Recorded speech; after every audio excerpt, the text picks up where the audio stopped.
Bonjour à tous, bienvenue sur la chaîne YouTube de PowerCamp. Je m'appelle Robin, coach de gymnastique et dans cette vidéo, je vais vous apprendre à réaliser un kick-up to handstand qui est, je le rappelle, la partie la plus technique de la mise en place de ce mouvement. Avant d'attaquer l'exécution, il faut qu'on revoie rapidement la technique handstand hold. C'est parti. Et pour ceux qui sont débutants et pour qui c'est peut-être un peu tôt pour travailler ce genre de mouvement, vous pouvez travailler le mouvement du headstand et le mouvement du handstand floater qui sont deux mouvements très intéressants pour apprendre à se verticaliser, à stabiliser son corps, la tête en bas. D'ailleurs, j'ai fait 2 vidéos tutoriels sur le sujet, je vous mets le lien dans la description.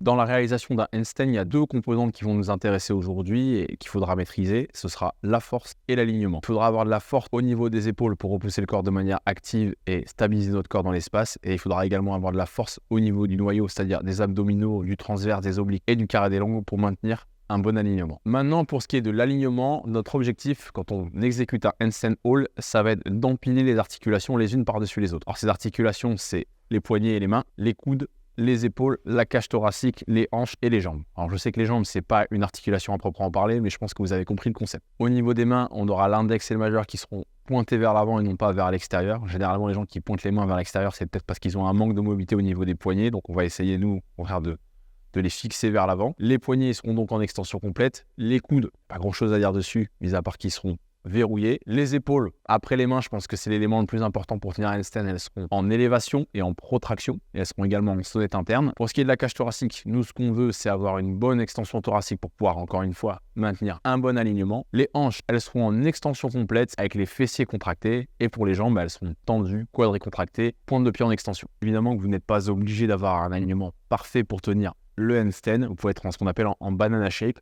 Maintenant, est-ce que c'est la méthode la plus efficiente? Non, et c'est d'ailleurs pour ça que je ne vais pas vous l'apprendre dans cette vidéo et que je vais vous faire travailler sur le geste le plus scolaire possible. Pour que ce soit plus parlant, je vais vous montrer qu'il est possible de tenir en banana shape, mais je vais quand même essayer de me replacer correctement. Donc vous voyez ici, je suis en banana shape, on peut tenir, j'ai les coudes fléchis, les épaules ne sont pas engagées, mais on va essayer de se corriger petit à petit. Donc on va verrouiller les coudes, pousser dans les épaules, réaligner le bassin avec les épaules, point de pied en extension, fesses contractées, et là tout de suite, on est beaucoup plus efficient, on est beaucoup plus stable que quand on était comme ça.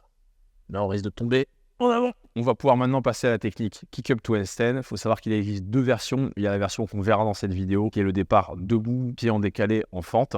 Et il y a le départ où vous allez directement venir placer vos mains au sol. L'avantage du départ main au sol, c'est que vraiment, il va vous permettre de comprendre comment vous devez pousser sur vos jambes pour réussir à vous basculer la tête à l'envers. Le problème, c'est qu'il va vous demander plus de force au niveau des épaules et que ce n'est pas forcément la méthode la plus efficiente pour venir chercher un handstand hold. Maintenant, pour ce qui est de l'exécution et de la mise en place du kick-up, je veux que vous vous concentriez sur 4 choses essentielles. La première, ce sera de vous grandir. La deuxième, ce sera de garder les bras tendus. La troisième, ce sera de venir basculer les hanches le plus rapidement possible par-dessus les épaules. Et la dernière, ce sera de garder les jambes en position split, c'est-à-dire en position un peu de fente. Autre point à prendre en compte lorsque vous essayez d'apprendre à faire un handstand hold et à faire un kick-up, c'est la notion de overbalance et de underbalance. Overbalance, ça veut dire que votre poids, il bascule, vous êtes en déséquilibre avant, donc vous tombez en avant de la figure. Et l'underbalance, c'est l'inverse, c'est que vous revenez sur vos pieds. Et le but, justement, à travers cet exercice, ça va être d'apprendre à faire le bon dosage pour trouver le point d'équilibre tout en ayant un bon alignement. On est parti pour l'exécution. Comme je vous ai dit, on va partir avec les pieds en split, avec les jambes légèrement décalées. On va aller chercher un petit peu loin devant nous, en essayant de garder les coudes verrouillés, abdos légèrement engagés. Et on va essayer de monter tout doucement, comme j'ai dit, en empilant les hanches par-dessus les épaules, le plus rapidement possible. Et je compte 1, 2, 3. Et on revient en position initiale. Je vous parlais tout à l'heure de overbalance et underbalance, donc je vais vous montrer à quoi ça correspond. Si je dose pas suffisamment, c'est-à-dire que je pousse pas assez fort, je vais me retrouver en underbalance. Donc je vais pousser, mais je vais jamais réussir à empiler mes hanches par-dessus mes épaules. Et le overbalance, c'est l'inverse. Je vais être peut-être un peu trop bourriné et pousser trop loin. Et là, je vais chuter en avant. Comme d'habitude, par principe, je vous fais une deuxième démo pour que vous puissiez bien voir le mouvement. Donc départ split, on se grandit, abdos contractés. On va chercher loin devant soi, manière contrôlée. Et dès que les hanches sont par-dessus les épaules, on essaie de stabiliser, on essaie de travailler avec les mains. Et on garde les pointes de pied en extension. Et comme je vous l'ai dit, on se grandit au maximum. Et on redescend tout doucement. Donc le départ, c'est le même, par avec les pieds un petit peu en décalé.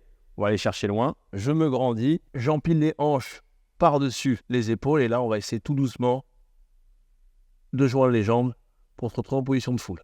Donc là, je l'ai fait très lentement, mais au fur et à mesure, vous pouvez essayer de le faire de façon un petit peu plus dynamique, un petit peu plus rapide, à condition bien sûr que ce soit contrôlé. Bon, bien sûr, quand je vous montre tout ça, vous vous dites c'est sympa Robin, ça a l'air facile, mais quand je le fais, ça ne ressemble pas à ça. Forcément, il va falloir beaucoup travailler, il va falloir qu'il y ait beaucoup de répétitions pour arriver à ce niveau d'exécution. Ce qu'il faut, c'est être patient et au fur et à mesure, vous allez gagner en précision et vous allez avoir des meilleures sensations. Ça y est, on arrive à la fin de cette vidéo. Encore une fois, j'espère que ça vous a plu. N'hésitez pas à liker, commenter, à vous abonner à la chaîne si vous voulez plus de tutoriaux de ce type. Et on se retrouve très vite pour une prochaine vidéo. Salut!